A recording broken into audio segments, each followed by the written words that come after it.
Assalamualaikum. In this video, I will show you how to make header only on first page in Microsoft Word.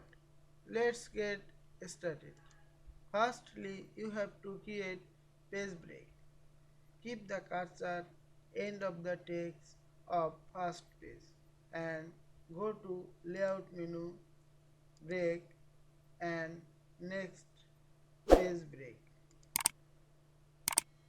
View the page break, go to home menu and click the paragraph icon.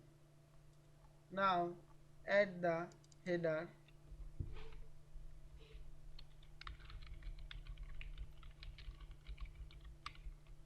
and go to next page and remove the link to previous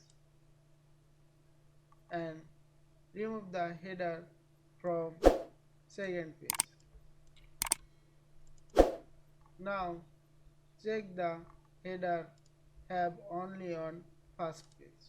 All pages header is removed. I hope you enjoyed this video.